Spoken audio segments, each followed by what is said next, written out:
السلام علیکم کہانی کو لسنرز، کیسے ہیں آپ سب؟ حالم کے نئے باب دہم صنم تراش کو شروع کرتے ہیں۔ اس نے خواب میں دیکھا ایک ہال میں قطاروں کی صورت آفس کیبن بنے ہیں، کی بورڈز کے کھڑکنے کی آوازیں، فون کی گھنٹیوں کا شور، ہر طرف لوگ فائلوں اور لیپ ٹاپس میں سر دیے بیٹھے ہیں۔ تالیہ ہال کے سرے پہ کھڑی ہے، اس نے سفید منی کوٹ پہن رکھا ہے اور سنہری بالوں کے ہالے میں دمکتے چہرے پہ غصہ نمایاں ہے۔ وہ سیدھ میں دیکھ رہی ہے، ہال کے آخری سرے کی طرف جہاں کیبن ختم ہوتے ہیں۔ آخری کیبن میں ایک لڑکی سر جھکائے کام کرتی نظر آ رہی ہے۔ اس لڑکی کو نگاہوں میں رکھے تالیہ قدم قدم چلنے لگتی ہے۔ فائلیں اٹھائے آگے پیچھے جاتے لوگ ہٹ ہٹ کے اس کو راستہ دے رہے ہیں۔ وہ ماتھے پہ بل ڈالے تیز تیز چلتی اس لڑکی کے سر پہ آ رکتی ہے۔ کیبن کی دیوار چھوٹی ہے، اندر بیٹھی لڑکی چونک کے اسے دیکھتی ہے۔ وہ جیب سے ایک لفافہ نکالتی اور اسے بے نیازی سے لڑکی کی طرف ڈال دیتی ہے۔ لفافہ میز سے پھسلتا ہوا نیچے جا گرتا ہے۔ میں تمہیں نوکری سے فارغ کرتی ہوں، ایک باکس میں اپنا سامان ڈالو اور رخصت ہو جاؤ۔ اور یہ تمہارا ٹرمینیشن لیٹر ہے۔ وہ جس انگلی سے لفافے کی طرف اشارہ کرتی ہے اس میں آنسو شکل کی سرخ یاقوت جڑی انگوٹھی دمکتی دکھائی دے رہی ہے۔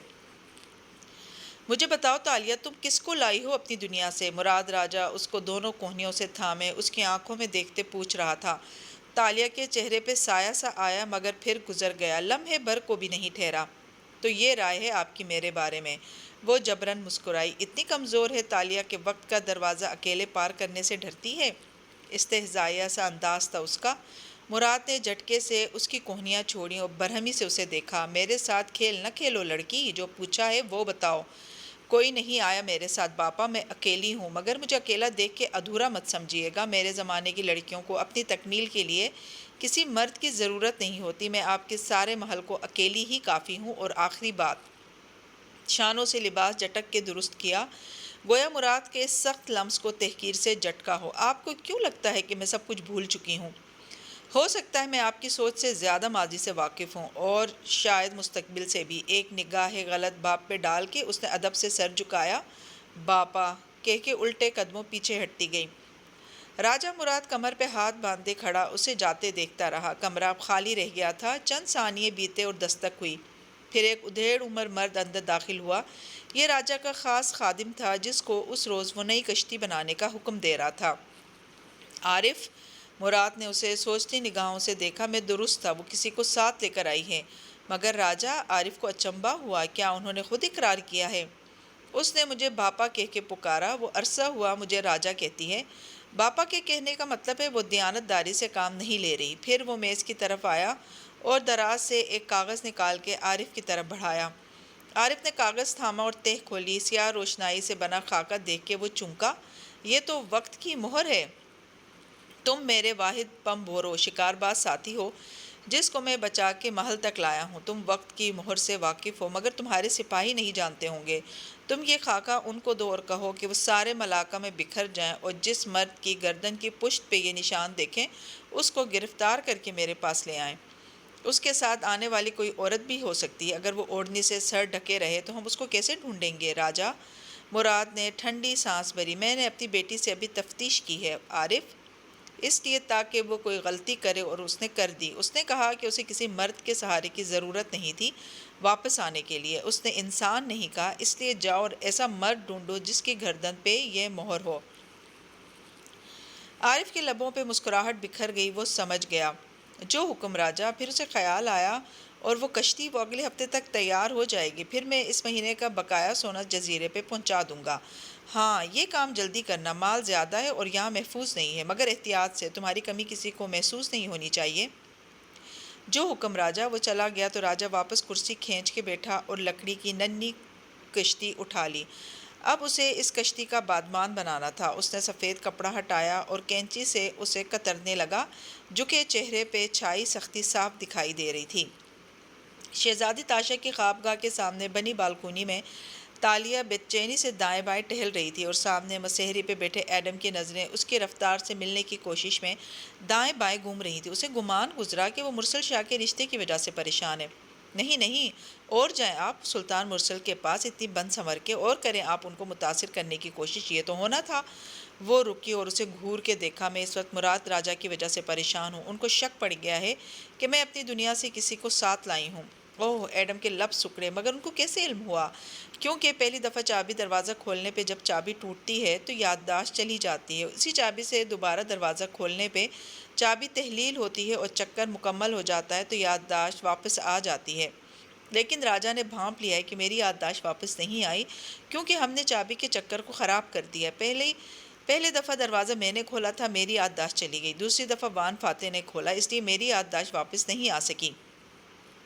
تو وان فاتح کی یادداشت کیوں نہیں گئی؟ کیونکہ یادداشت پہلے چکر پہ جاتی ہے جب چابی ٹوٹتی ہے۔ بڑا ہی کوئی سائنسدان باپ ہے آپ کا۔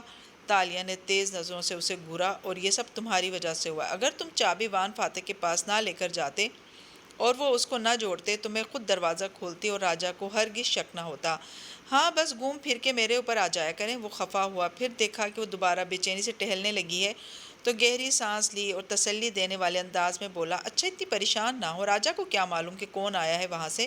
میں تو ایک مورخ ہوں جس کو آپ نے گرفتار کر کے ماشاءاللہ اتنے ظلم ڈھائے ہیں کہ میرے اوپر شک۔ تمہاری فکر کون کر رہا ہے ایڈم؟ مجھے وان فاتح کی فکر ہے۔ ایڈم نے خفگی سے ابرو کھٹی کی، یعنی میرے اندر واقعی سیل ڈلتے ہیں؟ نہیں ڈفر، کیونکہ تمہاری گردن پہ وقت کی مہر نہیں ہے، وان فاتح کی گردن پہ ہے۔ تمہاری طرف سے کوئی مشکوک نہیں ہوگا۔ ہیں؟ ایڈم نے بے اختیار اپنی گردن کو چھوا۔ میری گردن پہ کیوں نہیں ہے مہر؟ میں نے بھی تو وقت کا دروازہ پار کیا تھا۔ کیونکہ مہر صرف چابی سے دروازہ کھولنے والے کی گردن پہ ہوتی ہے۔ یہ چابی ایک شخص کے لیے بنائی گئی تھی۔ شکار بازوں کو کیا معلوم تھا کہ ہم 3 لوگ اسے چوکھٹ پار کر لیں گے؟ ہم 3 لوگ اس سے چوکھٹ پار کر لیں گے؟ یعنی میں بس سپلی میں ساتھ آ گیا ہوں؟ منہ میں بڑبڑایا، مگر تالیہ نے نہیں سنا۔ وہ تھک کے جیسے سامنے والی مسہری پہ آ کے بیٹھی اور چہرہ ہاتھوں میں گرا لیا۔ سنہری بال چہرے کے دائیں بائیں گرتے چلے گئے۔ پہلے مسئلے کم تھے کیا؟ جو اب یہ نیا مسئلہ آ گیا ہے؟ وہ سخت کبیدہ خاطر لگ رہی تھی۔ آپ کا مطلب ہے آپ کی سلطان کو متاثر کرنے کی کوشش سے جنم لینے والا مسئلہ؟ اس کی زبان پہ کھجلی ہوئی۔ تالیہ نے جھٹکے سے سر اٹھا برہمی سے اسے گھورا۔ بننا سنورنا شہزادیوں کی مجبوری ہوتی ہے، اور میں سلطان کے پاس کام کے لیے جاتی تھی۔ وہ باس ہیں اور میں ان کی ایڈوائزر۔ ایسے میں ان کی طرف سے ذاتی ایڈوانسز ہراسمنٹ کے زمرے میں آتا ہے۔ اگر میں ملیشیا میں ہوتی تو ان کو سو کر دیتی۔ ایڈم جواب میں ہنس پڑا۔ آپ اس وقت وہ این جی اوز والی فیمنسٹ آنٹی لگ رہی ہیں چیتالیہ، مگر وہ جواب میں نہیں ہنسی، سنجیدگی سے اسے دیکھتی رہی تو ایڈم کو چہرے پہ سنجیدگی لانی پڑی۔ یعنی تم بھی عام مردوں کی طرح ہو، وکٹم شیمنگ کرنے والے، مظلوم کو الزام دینے والے۔ سنو ایڈم، اپنا رویہ تبدیل کرو۔ اگر آفس میں عورت ہراس ہوتی ہے تو یہ مت کہا کرو کہ وہ باس کے ساتھ بات کیوں کر رہی تھی۔ سڑک پہ ہراس ہوتی ہے تو یہ مت کہا کرو کہ وہ باہر کیوں نکلی۔ قتل ہونے والے وکٹم کے بارے میں تو کوئی نہیں کہتا کہ وہ قاتل کے پاس گیا ہی کیوں کہ قتل ہو گیا، مگر ہراسمنٹ کے شکار ہونے والی عورت کے بارے میں ہمیشہ تم لوگ پہلے وکٹم کو الزام دیتے ہو۔ سلطان مرسل کا غصہ مجھ پہ کیوں نکال رہی ہیں آپ؟ مجھے سلطان پہ غصہ نہیں ہے، مجھے اپنے باس پہ غصہ ہے۔ ایک باس ہو کے انہیں اپنی امپلائی کو یوں ہراس نہیں کرنا چاہیے تھا۔ پھر اس کی شکل دیکھ کے وہ ذرا حیران ہوئی۔ مگر نہیں، تم جانتے ہی نہیں ہو کہ ہراسمنٹ کیا ہوتی ہے۔ ایڈم نے ادھر ادھر دیکھا، پھر سر کھجایا۔ مجھے معلوم ہے کسی کو تنگ کرنا، دست درازی وغیرہ وغیرہ، مگر خیر اب اتنا کوئی ظلم بھی نہیں ہوا آپ کے ساتھ چیتالیہ۔ ایک رشتہ ہی تو بھیجا ہے آقا نے یہ رشتہ دربار میں بھیجا ہے۔ دربار ایک آفس ہے اور میں آقا کی ایڈوائزر ہوں۔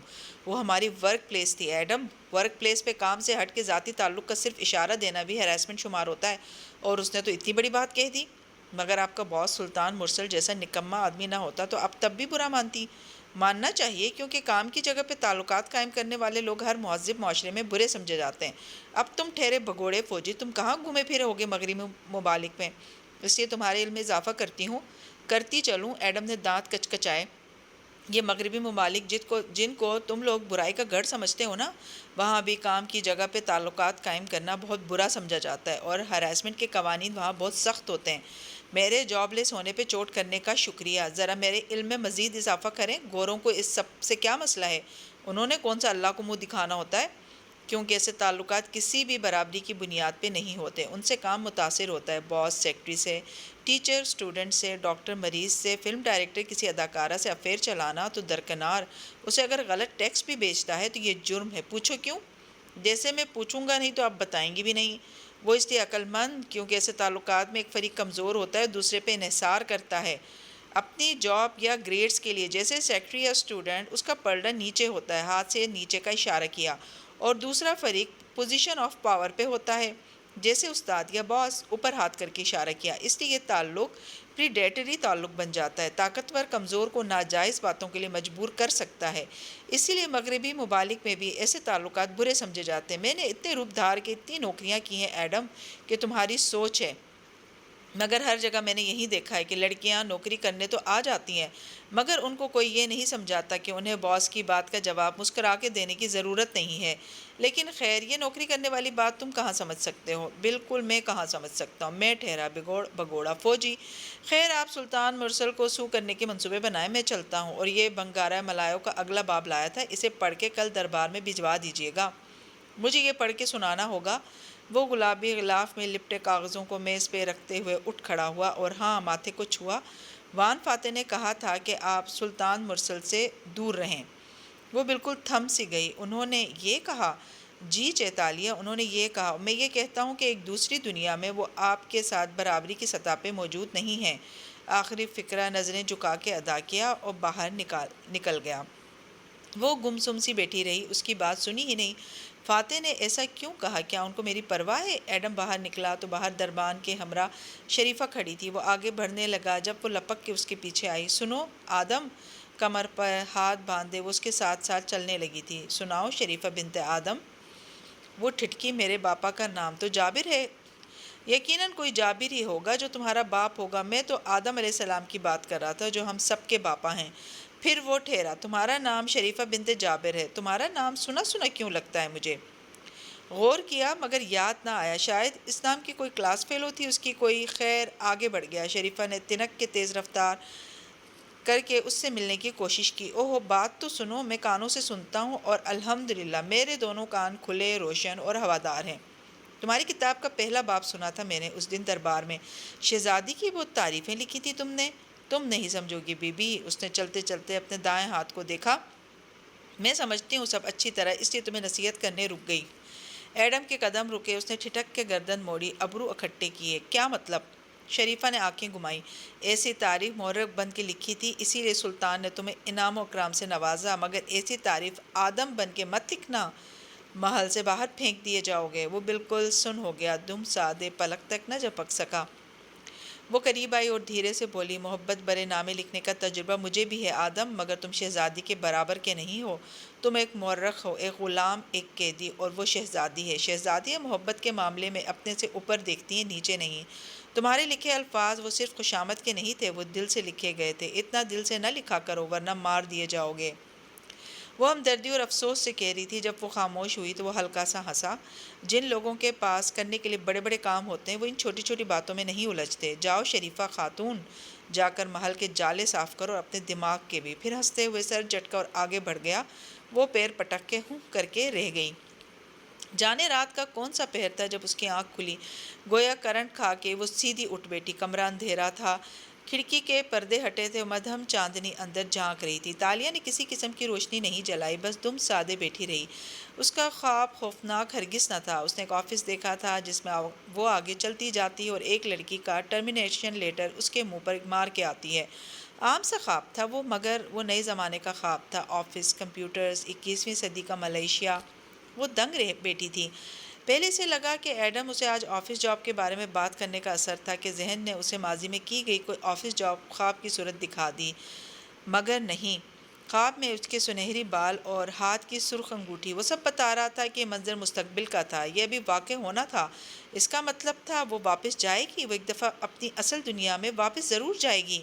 وہ دل پہ ہاتھ رکھے بے یقین سی بیٹھی تھی، دنگ، متحیر۔ پھر اس کے لب مسکراہٹ میں ڈھلتے گئے، دل خوشی سے بھرنے لگا۔ وہ واپس جائے گی، اسے وقت کی قید سے نجات مل جائے گی بالآخر۔ وہ اٹھی اور بال جوڑے میں لپیٹے، پھر دیا سلائی رگڑی تو شعلہ چمکا۔ اس نے چراغ روشن کیا اور پھر ریشمی رومال میں لپٹا دستہ اٹھا لیا۔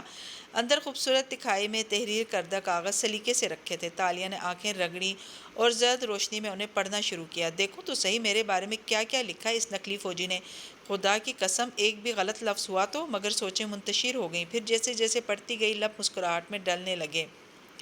کس سے ہم تم کو کیا سنائے بندہارا کی بیٹی کی رحم دلی کے۔ ایک دن جو سوار ہوا مورخ شاہی بگی میں اور شہزادی کے قافلے کے ساتھ جا اترا ملاقہ کے بازار میں، تو دیکھتا ہے کہ وہ سادہ لباس میں چوغا پہنے، چہرہ ڈھکے پھر رہی ہے، عام لوگوں کی طرح ایک ایک کا حال پوچھتی، غریبوں کے دروازوں پہ نشان لگاتی تاکہ شاہی سپاہی رات کو رکھ جائیں وہاں اشرفیوں کی تھیلیاں۔ اور ایسے میں بندہارا کی بیٹی کا چہرہ دیکھو تو وہ معصوم خوشی سے دمک رہا ہوتا تھا اور وہ پڑھتے ہوئے مسکرا رہی تھی۔ اس کی سخاوت کے ایک ڈیڑھ واقعے کو ایڈم نے بڑھا چڑھا دیا تھا۔ خیر سچ ہی تھا وہ۔ مسکرا کے اس نے ورق پلٹا، اگلے صفحے پہ لکھے الفاظ پڑھ کے اس کی مسکراہٹ ایک دم سے غائب ہوئی۔ سن باؤ کی سرخ حویلی پہ فجر قضا ہوتی دکھائی دے رہی تھی۔ زمانہ جدید میں اس گھر کے باہر بازار تھا اور آس پاس مکانات، مگر اس قدیم دور میں اس کے سامنے سبزہ زار تھا اور طویل قطار میں درخت لگے تھے جن کے ساتھ چند گھوڑے بندھے تھے۔ فاتح صبح صبح گھوڑوں کے ساتھ مصروف کھڑا دکھائی دیتا تھا۔ سرمئی کرتے پاجامے میں ملبوس، بال استرے سے تازہ چھوٹے کر رکھے تھے اور چہرے میں سنجیدگی طاری کیے وہ جھک کے گھوڑے کی لگام کھول رہا تھا۔ مارننگ واک پہ جا رہے ہیں کیا؟ آواز پہ لگام کھولتے اس کے ہاتھ تھمے، جھکے چہرہ موڑا تو دیکھا سامنے حشاش بشاش سا ایڈم کھڑا مسکرا رہا تھا۔ تم؟ فاتح کے لبوں پہ مسکراہٹ بکھر گئی، لگام کھول کے سیدھا ہوا اور بازو سے سبزہ زار کی طرف اشارہ کیا، گویا اسے بھی ساتھ چلنے کی دعوت دے رہا ہو۔ محل سے وقت بے وقت نکلنا آسان ہوتا ہے تمہارے لیے؟ وہ دونوں اب درختوں کی قطار کے ساتھ چل رہے تھے۔ گھوڑے کی لگام فاتح نے تھام رکھی تھی۔ وہ وانگلی کا محبوب گھوڑا تھا اور روز صبح اس کو چرانے لے کر جانا غلام کے فرائض میں شامل تھا۔ شہزادی نے مجھے مورخ مقرر کیا ہے جناب۔ مورخ نے فرضی کالر جاڑے، چھوٹے کرتے کے اوپر بنا آستین کے جیکٹ سی پہنے، نیچے پاجامہ اور سر پہ ٹوپی جمائے، وہ واقعی کوئی شاہی عہدیدار لگتا تھا اور مورخ کے اوپر کوئی روک ٹوک نہیں کر سکتا۔ وہ کیوں؟ کیونکہ مورخ رائٹر ہوتا ہے اور رائٹر سے سب کو ڈرنا چاہیے۔ ان کو آپ اچھے لگیں گے تو آپ کا ذکر اپنی تحریر میں ایک بار کریں گے، برے لگیں گے تو بار بار کریں گے۔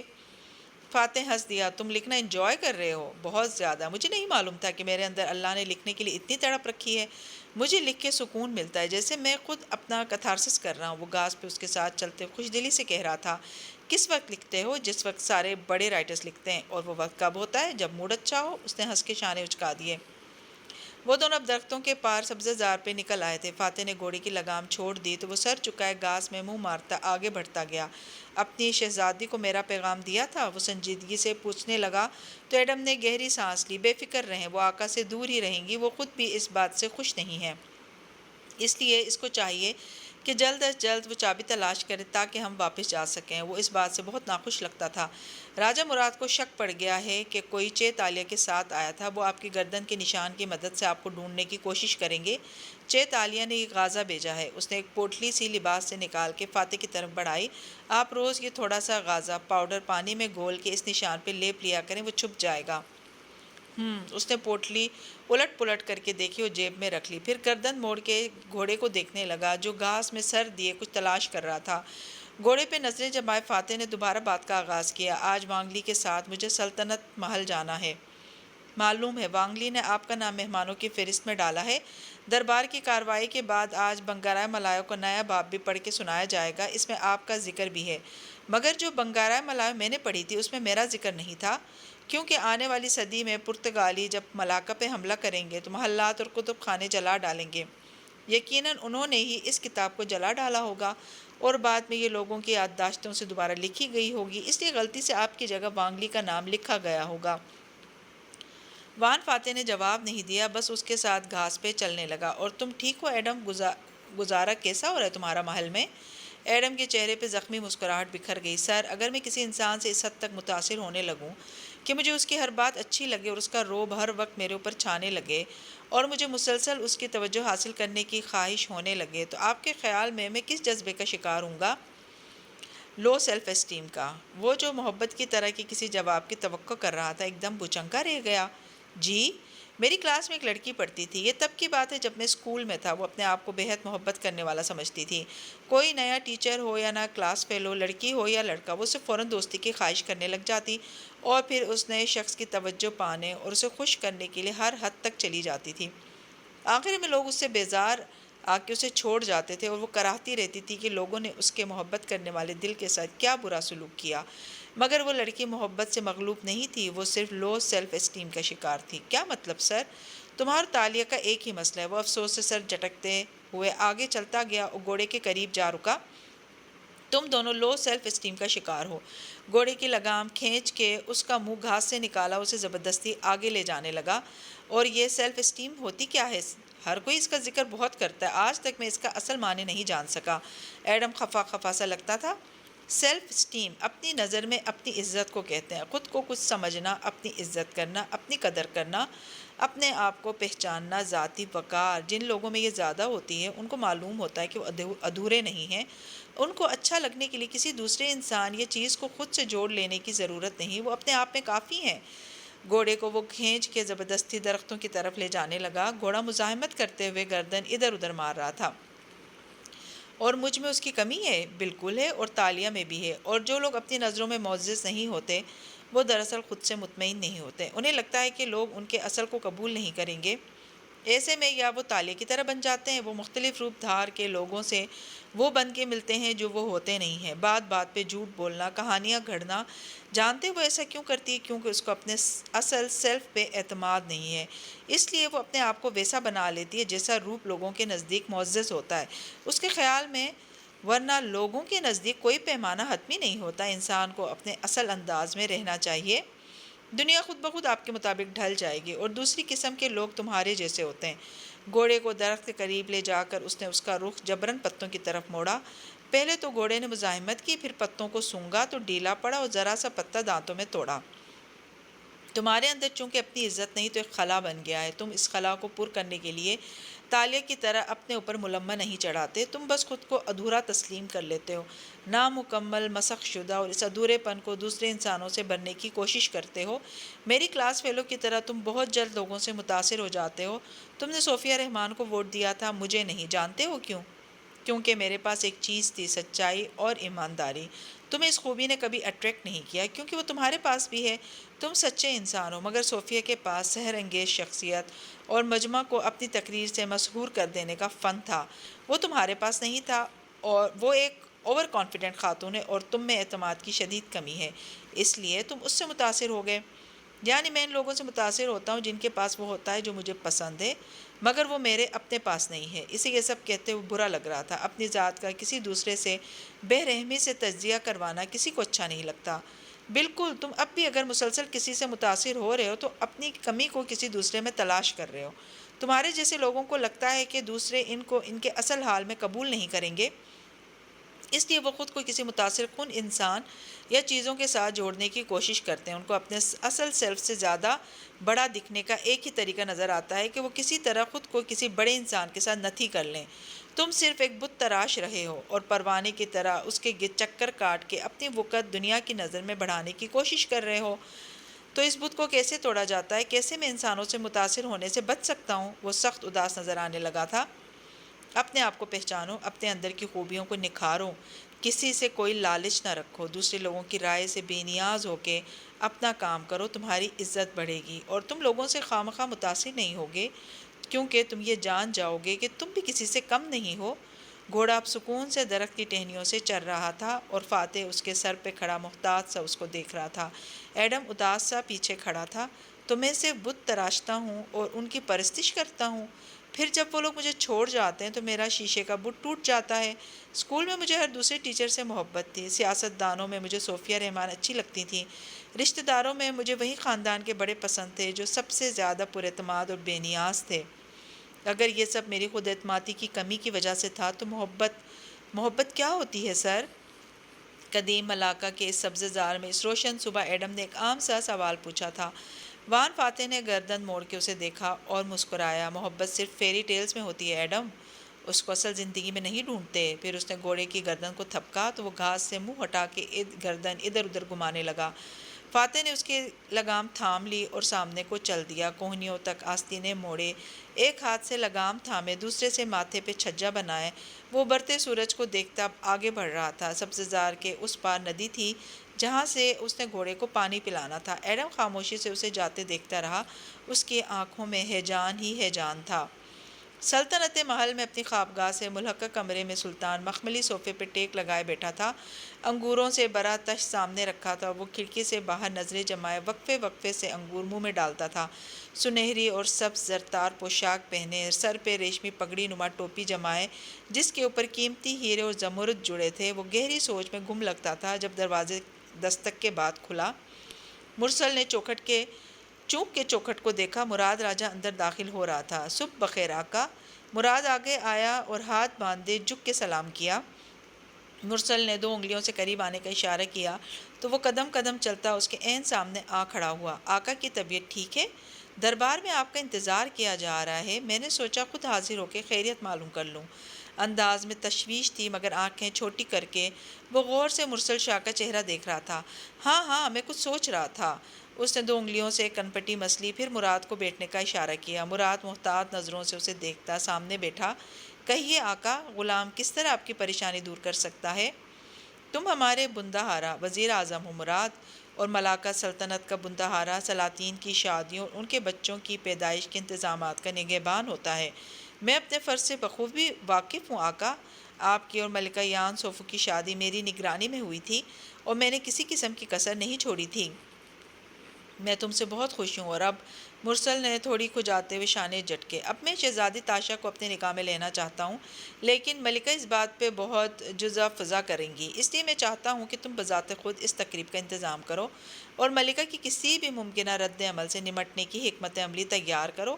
یہ کام جلد از جلد ہو جانا چاہیے۔ وہ عام سے انداز میں کہہ رہا تھا، اگر فکر تھی تو صرف ملکہ کے رد عمل کی۔ مراد بالکل سپاٹ چہرے کے ساتھ اسے دیکھے گیا۔ آقا، آپ شہزادی کو صرف خاتون کا درجہ دینا چاہتے ہیں یا ان سے نکاح بھی کرنا چاہتے ہیں؟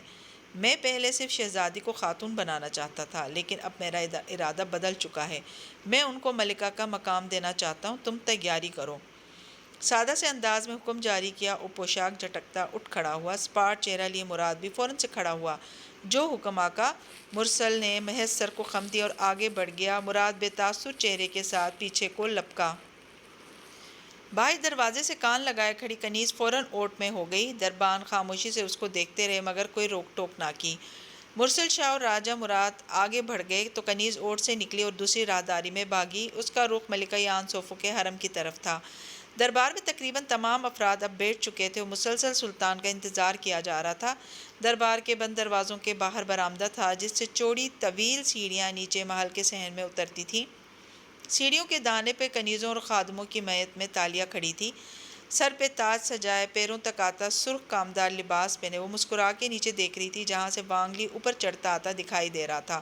پیچھے 2 غلام بھی تھے، ایک تو خوشگوار انداز میں نظریں اطراف میں گھما رہا تھا اور دوسرا غلام پرسکون چہرے اور پر اعتماد چال کے ساتھ وانگلی کے پیچھے چل رہا تھا۔ ہاتھ بندھے تھے مگر گردن اور نگاہیں دونوں اٹھی ہوئی تھیں۔ تالیہ اس کو نظر انداز کے وانگلی پہ نظریں جمائے کھڑی مسکراتی رہی۔ وہ اوپر آیا اور ہاتھ جوڑ کے سلام کیا۔ صبح بخیر شہزادی، اچھا لگا آپ سے ملاقات کر کے سن باؤ، میرا بہت جی چاہ رہا تھا آپ سے ملنے کا۔ وانگلی کا پھولے گالوں والا چینی چہرہ کھل اٹھا، ادب سے دوبارہ جھک کے سیدھا ہوا۔ آپ کا جب جی چاہے آپ بلوا لیا کریں مجھے شہزادی، غلام کو شہزادی کی خدمت کر کے خوشی ہوگی۔ بلواتی کیوں سن باؤ، مجھے تو آپ سے ملنے سے زیادہ آپ کا گھر دیکھنے کا اشتیاق ہے۔ بہت قصے سن رکھے اس سرخ لکڑی والے گھر کے۔ وہ وانگلی کو دیکھ کے سادگی سے کہہ رہی تھی اور پیچھے کھڑے وان فاتح کی نظریں اس پہ جمی تھیں۔ وہ زیر لب مسکرایا تھا۔ میرے غریب خانے کے قصے کہاں سن لیے آپ نے؟ وہ حیران بھی ہوا اور خوش بھی۔ آپ سے پہلے جو اس گھر کا مالک تھا وہ اس کی تعریف میں رطب اللسان رہتا تھا۔ ایک نظر فاتح پہ ڈالی۔ ہاں، وہ میرا ایک جرنیل تھا، چند سال پہلے اسی نے یہ گھر بنوا کے دیا تھا مجھے، مگر وہ اس میں زیادہ عرصہ رہا نہیں، مگر یہ گھر اس کو بہت عزیز تھا سن باؤ، اس کو اس میں ایک بھی خامی نظر نہیں آتی تھی، یا شاید وہ مغرور تھا کافی۔ جو پسند آ گیا اس کی خامیاں نہیں دکھتی تھیں اور جو پسند نہیں آیا اس کی خوبیاں بھول جاتا تھا۔ وہ اب بھی وانگلی کو ہی دیکھ رہی تھی۔ فاتح نے بے اختیار ابرو اٹھائے۔ سیریسلی؟ مگر وہ اس طرح متوجہ نہ تھی۔ وہ احمق تھا۔ وانگلی بے اختیار ہنس دیا، پھر جھک کے سلام کیا اور اجازت لے کر دربار کی طرف چلا گیا۔ تالیہ مڑی تو دیکھا عقب سے ملکہ یان سوفو چلی آ رہی ہے، اس کے پیچھے کنیزوں اور خادموں کا غول بھی تھا۔ ملکہ اس کے قریب رکی تو تالیہ نے جھک کے سلام کیا۔ ملکہ، میں نے اس مسئلے کا ایک حل ڈھونڈ لیا ہے۔ اس کا چہرہ خوشی سے تمتما رہا تھا۔ کون سا مسئلہ ملکہ؟ پھر اسے یاد آیا قومی خزانہ مسلسل کم ہونے والا مسئلہ۔ اسے آخری ملاقات میں زیر بحث آیا مسئلہ یاد آیا۔ اس مسئلے کا حل تو واقعی ضروری ہے ملکہ، اخراجات بڑھتے ہی جا رہے ہیں۔ اور آواز دھیمی کی۔ ابوالخیر و مراد راجہ کی مسلسل محصول ٹیکس کے پیسوں سے چوری کے باعث خزانہ کم ہوتا جا رہا ہے، مگر اس کا حل ڈھونڈ لیا ہے میں نے، مسکرا کے کہتی ملکہ آگے بڑھ گئی۔ تالیہ نے بس مسکرا کے سر کو خم دیا، البتہ سوچتی نظروں سے گردن موڑے ملکہ کو دیکھنے لگی۔ کیسا حل؟ دفتن ایک قریب دور سے بھاگتی آتی دکھائی دی۔ دربار کے دروازے پہ ابھی ملکہ پہنچی ہی تھی کہ کنیز نے اسے روکا اور کان میں کچھ کہا۔ تالیہ یہاں سے ملکہ کا نیم رخ دیکھ سکتی تھی۔ کنیز کی سرگوشی سن کے یان صفو کے گال گلابی پڑے اور اس نے مٹھیاں بھینچ لیں، آنکھیں زور سے میچیں، چند لمحے ضبط کی اس کیفیت میں کھڑی رہی، پھر آنکھیں کھولی اور برداشت سے مسکرائی، ایک گہری نظر پلٹ کے تالیہ پہ ڈالی اور آگے بڑھ گئی۔ کچھ عجیب تھا اس کے انداز میں۔ آخر ہمارا قومی خزانہ جا کہاں رہا ہے ابوالخیر؟ دربار سجا تھا اور تمام درباری اور وزراء اپنی کرسیوں پہ خاموش بیٹھے تھے۔ تخت پہ سلطان مرسل براجمان تھا، سامنے پھلوں کی ٹوکری رکھی تھی جس سے وہ رمبوتان پھل اٹھا کے اسے دانتوں سے کاٹتا، منہ میں چباتا، وہ تنک کے پوچھ رہا تھا۔ اس کے ساتھ سجی سنوری خاموش سی ملکہ بیٹھی تھی، نظریں نیچے درباریوں کی قطار میں ایک کرسی پہ بیٹھی تالیہ پہ جمی تھیں۔ تالیہ اس طرح متوجہ نہ تھی، کبھی وہ سلطان کو دیکھتی جو ناخوش لگ رہا تھا اور کبھی نظریں پھیر کے ستونوں کے پیچھے قطار میں کھڑے غلاموں میں سے اس ایک غلام کو دیکھتی جو خاموشی سے دربار کی کارروائی دیکھ رہا تھا۔ چونکہ وہ بانگلی کا خاص غلام تھا، اس لیے اسے اپنے مالک کے پیچھے کھڑے رہنے کی اجازت تھی۔ دونوں کی نظریں ملی تو تالیہ نے نظریں پھیر لیں۔ آقا! ابوالخیر اپنی جگہ سے اٹھا ادب سے کہنے لگا۔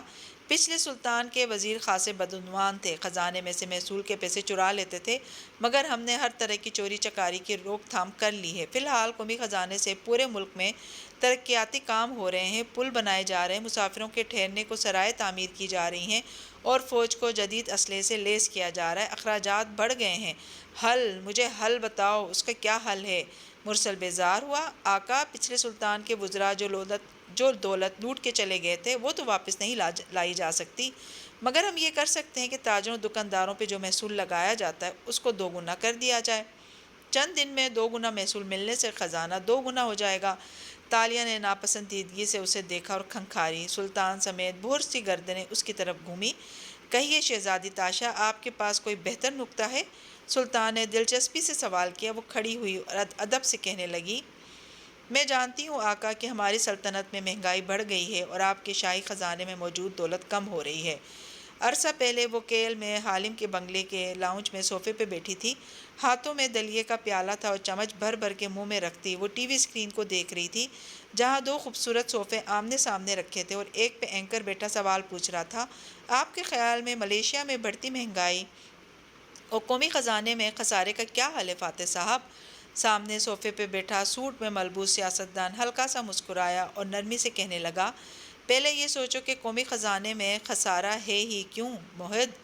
دربار میں کھڑی تالیہ کہہ رہی تھی، مگر ہمیں شاہی خزانے میں دولت کی کمی کی وجہ ڈھونڈنی ہوگی آقا۔ موحد، ملیشیا کے خزانے کی کمی کی وجہ یہ ہے کہ سیاستدانوں نے کرپشن کر کے ملک کا پیسہ منی لانڈرنگ کے ذریعے باہر بھیج دیا ہے اور وہ باہر کے بینکوں میں پڑا ہے۔ آقا، اس دولت کی کمی کی وجہ یہ ہے کہ ملاکا سلطنت کو چلانے والوں میں سے کچھ لوگوں نے خزانے میں سے مال لوٹ لوٹ کے کہیں دور چھپا رکھا ہے، اس لیے ملاکا میں مہنگائی بڑھ گئی ہے۔ وہ مضبوط لہجے میں کہہ رہی تھی اور سب اسے سن رہے تھے۔ مراد کے چہرے پہ ناپسندیدگی پھیلی تھی۔ موحد، ملیشیا کے اربوں ڈالرز باہر کے بینکوں میں پڑے ہیں جو ہمیں واپس لانے ہوں گے، سوٹ میں ملبوس سیاستدان اینکر کو بتا رہا تھا۔ آقا، پہلے تو ہمیں یہ سارا لوٹا گیا خزانہ واپس لانا ہوگا۔ راجہ مراد کو تحقیق کرنی چاہیے کہ پچھلی حکومتوں کے وزراء نے لوٹ کے مال کہاں چھپایا ہوگا، مگر یہ تو بات کی بات ہے، فوری اور مؤثر حل اس کا یہ ہے کہ اور جب تک باہر کے بینکوں سے ہمارا پیسہ واپس نہیں آتا۔ سیاستدان نے رک کے کافی کا مگ اٹھایا اور گھونٹ بھرا، ہمیں ایک سادہ کام کرنا ہے، ہمیں امیر لوگوں سے ٹیکس لینا ہوگا اور ہمیں ہر اس امیر کو پکڑنا ہوگا جو ٹیکس نہیں دیتا۔ فوری حل یہ ہے آقا کہ ہمیں ملاکا سلطنت کے امراء اور رؤساء سے محصول وصول کرنا ہوگا۔ ایک غریب 2 سکے محصول دیتا ہے، مگر امیر کی چونکہ دولت زیادہ ہے تو محصول بھی سینکڑوں سکوں کے برابر ہوگا۔ جب سلطنت کے سارے امیر محصول دیں گے تو خزانہ خود بخود بھر جائے گا۔ غریب سے 2 کی جگہ 4 سکے محصول وصول کرنے کے کیوں نہ ہم امیر سے 10 سکے محصول وصول کریں؟ مگر موحد، ملیشیا میں ہوتا یہ ہے کہ حکمران رشوت لے کر امیروں کو ٹیکس پہ چھوٹ دے دیتے ہیں، چند ہزار کی رشوت دے کر امیر لاکھوں کا ٹیکس معاف کرا دیتے ہیں۔ یوں خزانے میں کمی ہو جاتی ہے۔ خزانہ صرف ایک چیز سے بھرتا ہے اور وہ ہے ٹیکس۔ مگر آقا مسئلہ یہ کہ ابوالخیر کو اس امر کو لازمی بنانا ہوگا کہ ان کے امراء اور رؤسا دوست جو محصول ادا نہیں کرتے وہ محصول ادا کرنا شروع کر دیں۔ اگر آقا اپنی فوج کے چند دستے امیروں کے گھروں کی طرف روانہ کر دیں اور وہ تلواریں میان سے کھینچ نکالیں تو یقین کیجئے شام تک قومی خزانہ 10 گنا بڑھ جائے گا۔ یہ میری ایک تجویز ہے آقا، اگر ابوالخیر مناسب سمجھیں تو اسے لاگو کریں۔ اور پھر وہ بیٹھ گئی۔ ایک نظر دور کھڑے فاتح پہ ڈالی، وہ ہلکا سا مسکرایا تھا۔ تالیہ نہیں مسکرائی، بس نظریں موڑ لیں کیونکہ سب اسی کو دیکھ رہے تھے۔ مراد سپاٹ سا بیٹھا رہا، البتہ ابوالخیر کے چہرے پہ شدید کڑن در آئی تھی۔ سلطان مرسل نے تھوڑی کھجاتے ہوئے سوچا، ویسے یہ تجویز کافی مناسب ہے مگر یہ ممکن نہیں ہے آقا۔ ابوالخیر تندی سے بولتے ہوئے جگہ سے اٹھا۔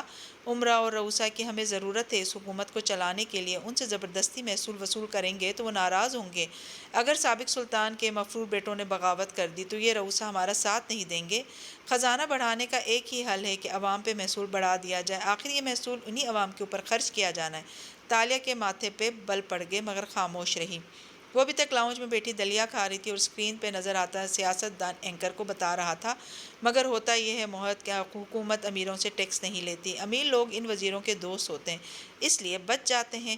حکومت قومی خزانے کو بڑھانے کے لیے عوام پہ دگنے ٹیکس لگا دیتی ہے۔ موبائل فون کے کارڈ پہ کتنا ٹیکس لگ جاتا ہے آپ سب جانتے ہیں، مگر قیمتی گاڑیوں پہ ٹیکس کیوں نہیں بڑھایا جاتا، آپ سمجھ سکتے ہیں۔ آقا میرے پاس ایک بہتر حل ہے۔ ملکہ نے مسکرا کے بات کا آغاز کیا تو سب نے چونک کے اسے دیکھا۔ کہیے یان سوفو۔ مرسل شاہ فوراً متوجہ ہوا۔ ساتھ بیٹھی ملکہ گردن موڑے اس کو دیکھتے نرمی سے کہنے لگی، آقا ہمیں فی الحال 1000 من سونا چاہیے تاکہ اخراجات پورے کیے جا سکیں۔ اس سارے مسئلے کا فوری حل صرف عوام کے محصول سے نہیں نکلے گا، اس کا اصل حل وانگلی لائے ہیں۔ ملکہ نے کرسیوں کی قطار میں بیٹھے وانگلی کو اشارہ کیا۔ وہ کھڑا ہوا اور سامنے آیا، پھر ہاتھ باندھ کے جھکا اور روایتی کلمات کہے۔ تالیہ اچنبھے سے اسے دیکھتی آگے ہوئی، پیشانی کے بل گہرے ہو گئے تھے۔ آقا آپ کا ملک اس وقت غربت کا شکار ہو رہا ہے اور اس کا ایک ہی حل ہے، وہ یہ کہ شاہ چین سے مدد دی جائے۔ تالیہ مراد کا سانس تھم گیا، مگر محت سیاستدان گہری سانس لے کر افسوس سے کہنے لگا، ہماری کرپٹ حکومتیں ایسے حالات میں جانتے ہو کیا کرتی ہیں؟ وہ امیر ملکوں سے مدد لے لیتی ہیں۔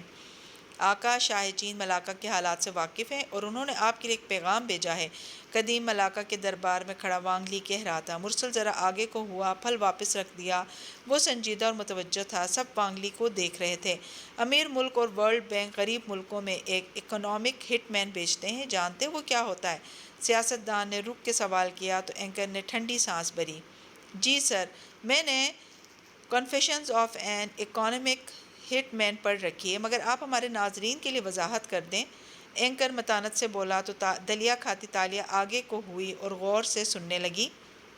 یہ ایک پیغام رساں ہوتا ہے جو غریب ملک میں کی حکومت کو کہتا ہے کہ وہ ان کے امیر ملک سے قرضہ لے لیں۔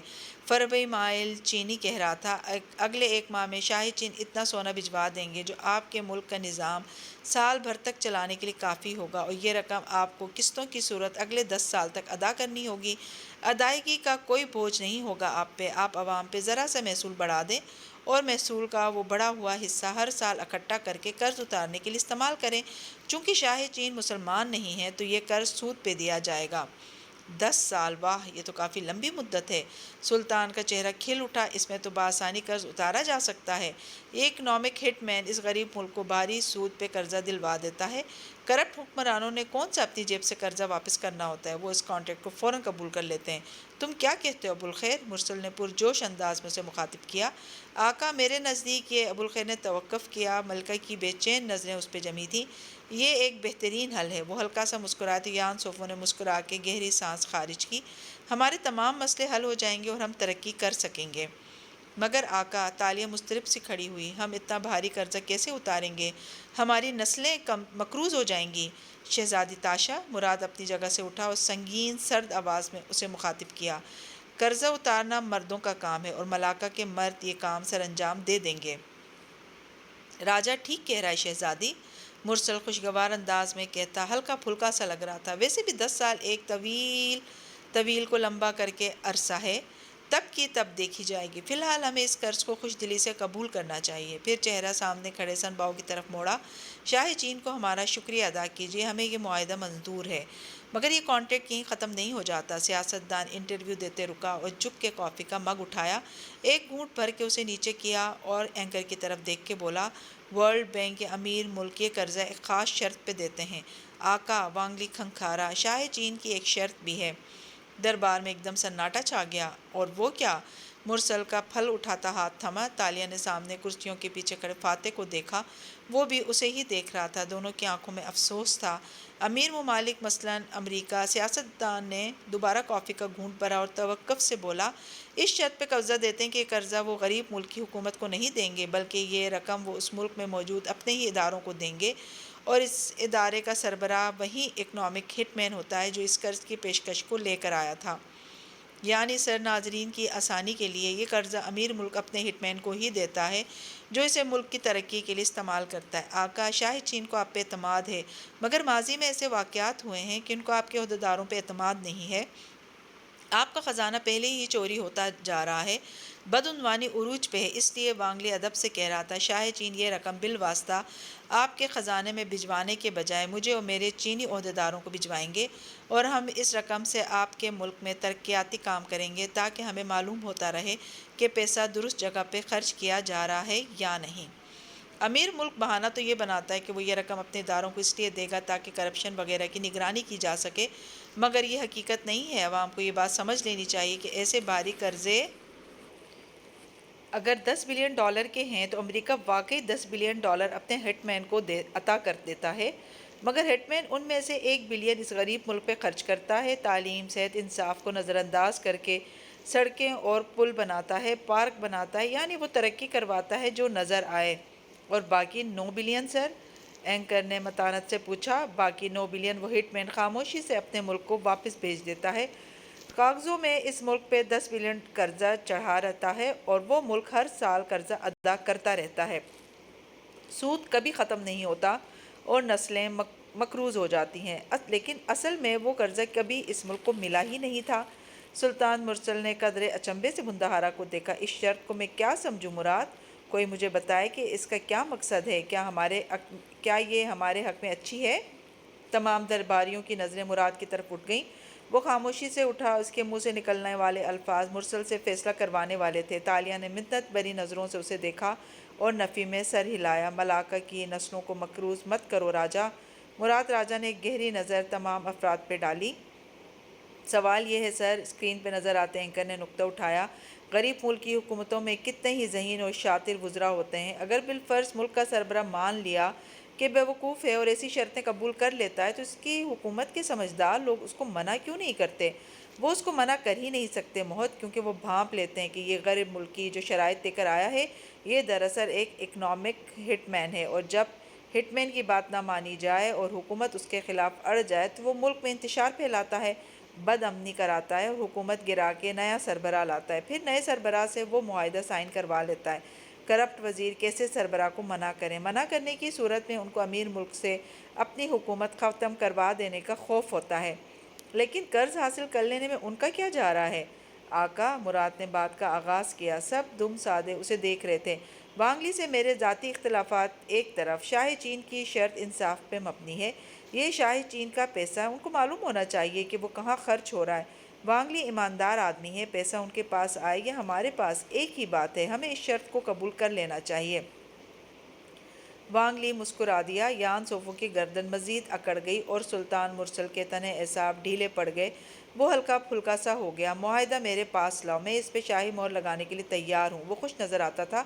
دربار میں مبارک سلامت کے نعرے گونجے، بادشاہ کی شان میں قصیدے پڑھے جانے لگے، سب خوش نظر آ رہے تھے، سب کی کرسیاں محفوظ ہو گئی تھیں۔ اداس تھے تو صرف وہ دو لوگ جو اس دنیا کے باسی ہی نہیں تھے، جن کو معلوم تھا کہ ایسے قرضوں نے صدیوں بعد بھی قوموں کی قومیں غلام بنا رکھی تھیں۔